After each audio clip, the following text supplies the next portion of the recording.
News first channel ವೀಕ್ಷಕರಿಗೆ ಭವಿಷ್ಯ ಈ ದಿನ ಕಾರ್ಯಕ್ರಮಕ್ಕೆ ಸ್ವಾಗತ.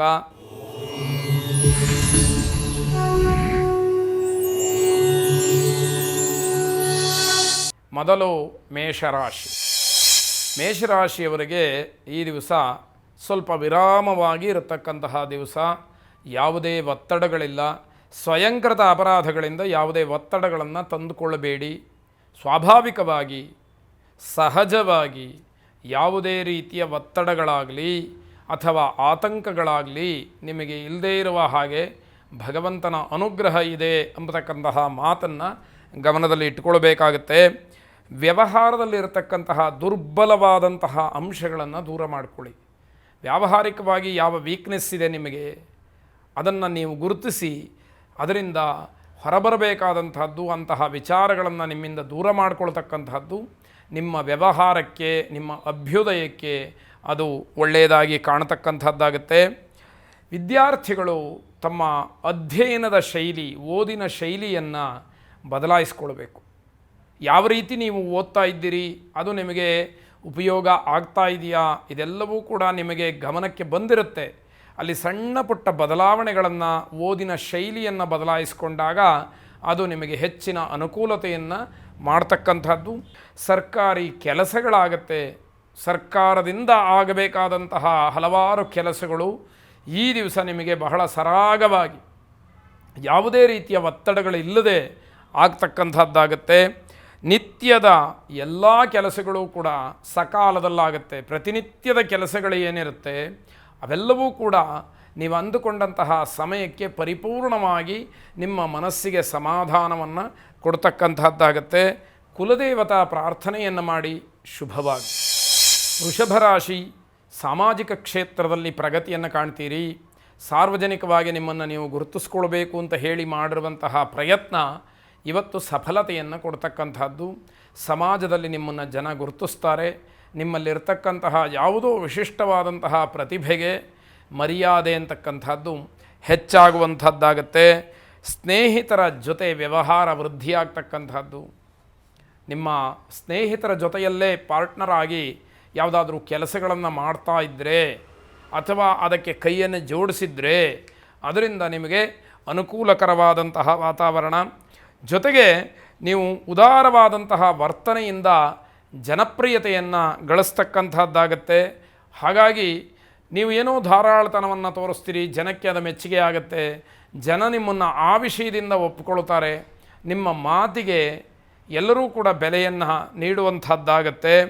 ಕಾರ್ಯಕ್ಷೇತ್ರದಲ್ಲಿ ಹಲವಾರು ನಿಯಂತ್ರಣದ ಕಾರ್ಯಗಳು ನಡೆಯುತ್ತೆ.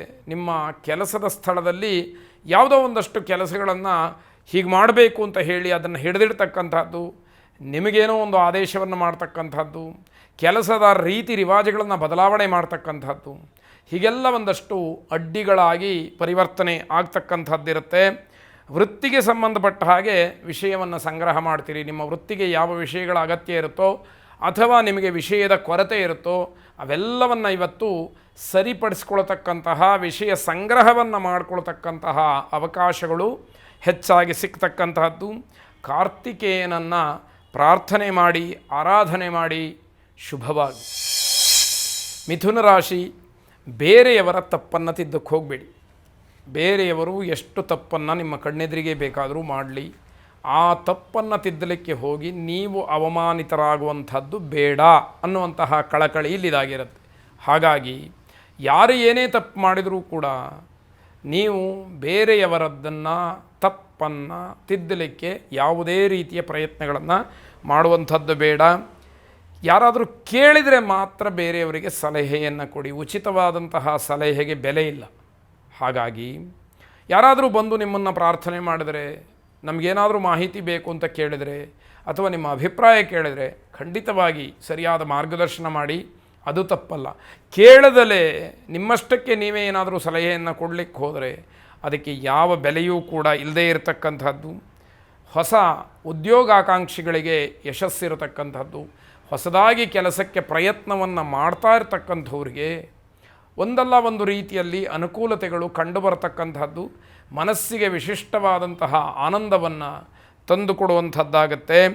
ಪ್ರೇಮಿಗಳಿಗೆ ಸ್ವಲ್ಪ ಅಡ್ಡಿಯಾಗತಕ್ಕಂತಹ ದಿವಸ. ತಮ್ಮ ಪ್ರೇಮ ಸಲ್ಲಾಪಕ್ಕೆ ಈ ದಿವಸ ಅವಕಾಶಗಳು ಕಡಿಮೆ. ಒಂದು ವೇಳೆ ಬಲವಂತವಾಗಿ ನೀವು ನಿಮ್ಮದೇ ಆದಂತಹ ಲೋಕದಲ್ಲಿ ವಿಹರಿಸಕ್ಕೆ ಹೋದರೆ ತೊಂದರೆಯನ್ನು, ಅವಮಾನವನ್ನು ಮಾಡಿಕೊಳ್ತೀರಿ. ಜಾಗ್ರತೆಯನ್ನು ವಹಿಸಲೇಬೇಕಾದಂಥದ್ದು ಬಹಳ ಮುಖ್ಯವಾಗುತ್ತೆ. ವಿದ್ಯಾರ್ಥಿಗಳು ಅಧ್ಯಯನದ ಬಗ್ಗೆ ಹೆಚ್ಚು ಗಮನ ಕೊಡಿ. ಯಾಕೆ ಅಂತಂದರೆ ಇವತ್ತಿನ ವಾತಾವರಣ ನಿಮ್ಮನ್ನು ವಿಚಾರದಿಂದ ಹೊರಗೆಳಿತಕ್ಕಂಥದ್ದು, ಅದರಿಂದ ವಿಮುಖರನ್ನಾಗಿ ಮಾಡ್ತಕ್ಕಂಥದ್ದಾಗತ್ತೆ. ಹಾಗಾಗಿ ವಿದ್ಯಾಭ್ಯಾಸವೇ ನಿಮ್ಮ ಮುಖ್ಯ ಗುರಿ ಅನ್ನುವಂಥದ್ದು ನಿಮಗೆ ಕೇವಲ ತಿಳಿದ್ರೆ ಸಾಲದು, ಅದು ಕಾರ್ಯರೂಪದಲ್ಲಿ ಇರಬೇಕು ಅಂತಕ್ಕಂಥದ್ದು ಬಹಳ ಮುಖ್ಯ. ಮನೆಯಲ್ಲಿ ಹಣದ ಸಮಸ್ಯೆ ಆಗುತ್ತೆ. ಹಣಕಾಸಿನ ವಿಚಾರಕ್ಕೆ ಸ್ವಲ್ಪ ಮಟ್ಟಿಗೆ ಏನೋ ಗೊಂದಲ, ಅಡ್ಡಿಗಳು ಉಂಟಾಗ್ತಕ್ಕಂಥದ್ದು. ಆದರೆ ಅದೆಲ್ಲವನ್ನು ನೀವೇ ಸರಿಪಡಿಸ್ಕೊಳ್ಬೇಕಾದಂತಹ ವಿಚಾರ ಅಲ್ಲಿರುತ್ತೆ. ಉಮಾಮಹೇಶ್ವರರನ್ನು ಪ್ರಾರ್ಥನೆ ಮಾಡಿ ಶುಭವಾಗಿ. ಕರ್ಕಾಟಕ ರಾಶಿ, ದಾಂಪತ್ಯದಲ್ಲಿ ಒಂದಷ್ಟು ಕಲಹಗಳಾಗತ್ತೆ. ಒಬ್ಬರು ಹೇಳಿದಂತಹ ವಿಚಾರ ಮತ್ತೊಬ್ಬರಿಗೆ ರುಚಿಸೋದಿಲ್ಲ, ಅದಕ್ಕೆ ಗಲಾಟೆ ಆಗುತ್ತೆ. ನಾನು ಹೇಳಿದ್ದನ್ನು ಕೇಳಬೇಕು ಅಂತಕ್ಕಂತಹ ಭಾವನೆ, ನೀವು ಹೇಳಿದ್ದನ್ನೇ ಯಾಕೆ ಕೇಳಬೇಕು ಅಂತಕ್ಕಂತಹ ಇನ್ನೊಂದು ವಿರುದ್ಧವಾದಂತಹ ಮನಸ್ಥಿತಿ, ಇವೆಲ್ಲವನ್ನು ಗಮನಿಸಿದಾಗ ಜಗಳಕ್ಕೆ ಕಾರಣವಾಗುತ್ತೆ. ಬುದ್ಧಿವಂತಿಕೆಯಿಂದ ಕೆಲಸ ಮಾಡಬೇಕು. ನಿಮ್ಮ ಕಾರ್ಯಕ್ಷೇತ್ರದಲ್ಲಿ ಜೊತೆಗೆ ಮನೆಯಲ್ಲಿ ಎರಡೂ ಕಡೆ ಬಹಳ ಜಾಣ್ಮೆಯಿಂದ ನೀವು ನಿಮ್ಮ ಕರ್ತವ್ಯವನ್ನು, ಸ್ಥಾನವನ್ನು, ಜವಾಬ್ದಾರಿಯನ್ನು ನಿರ್ವಹಿಸಬೇಕಾದಂತಹ ಅನಿವಾರ್ಯತೆ ಇರುತ್ತೆ. ಹೊಸಬರ ಪರಿಚಯ, ಹೊಸಬರ ಸಂಪರ್ಕ ನಿಮಗೆ ಅನುಕೂಲತೆಯನ್ನು ಮಾಡಿಕೊಡ್ತಕ್ಕಂಥದ್ದಾಗತ್ತೆ. ಭವಿಷ್ಯದ ಬಗ್ಗೆ ಸ್ವಲ್ಪ ಚಿಂತನೆಯನ್ನು ನಡೆಸಿ, ಮುಂದಿನ ದಿನಮಾನದಲ್ಲಿ ನಮ್ಮ ಜೀವನ ಹೇಗೆ, ಮನೆಯ ಪರಿಸ್ಥಿತಿ ಏನು, ನನ್ನ ಕರ್ತವ್ಯ ಏನಿದೆ, ನನ್ನ ಜವಾಬ್ದಾರಿ ಬಾಕಿ ಯಾವುದಿದೆ, ಇವೆಲ್ಲವನ್ನು ಕುರಿತು ವಿಚಾರವನ್ನು ಮಾಡಬೇಕಾಗತ್ತೆ. ವಾಹನಾಪಘಾತವಾಗತಕ್ಕಂತಹ ಸೂಚನೆ ಇದೆ, ಎಚ್ಚರಿಕೆಯನ್ನು ವಹಿಸಿ. ಭಗವಂತನ ಅನುಗ್ರಹದಿಂದ ಯಾವುದೇ ತೊಂದರೆಗಳಾಗೋದು ಬೇಡ ಅಂತ ಹೇಳಿ ನಾವು ಕೂಡ ಕೇಳಿಕೊಳ್ತೀವಿ. ಆದರೆ ಗ್ರಹಗತಿಯನ್ನು ತಪ್ಪಿಸಬೇಕಾದ್ರೆ ನಿಮ್ಮ ಪ್ರಾಮಾಣಿಕವಾದಂತಹ ಪ್ರಯತ್ನ, ಭಗವಚ್ಚಿಂತನೆ ಬಹಳ ಮುಖ್ಯವಾಗುತ್ತೆ. ಲಕ್ಷ್ಮೀನಾರಾಯಣರ ಅನುಗ್ರಹವನ್ನು ಪಡ್ಕೊಳ್ಳಿ. ಮಾಂಗಲ್ಯಮೂರ್ತಿ ಲಕ್ಷ್ಮೀನಾರಾಯಣರು ನಿಮಗೆ ಅಶುಭವನ್ನು ನಿವೃತ್ತಿ ಮಾಡಿ ಶುಭವನ್ನು ಪ್ರಾಪ್ತ ಮಾಡಲಿ. ಶುಭವಾಗಿ.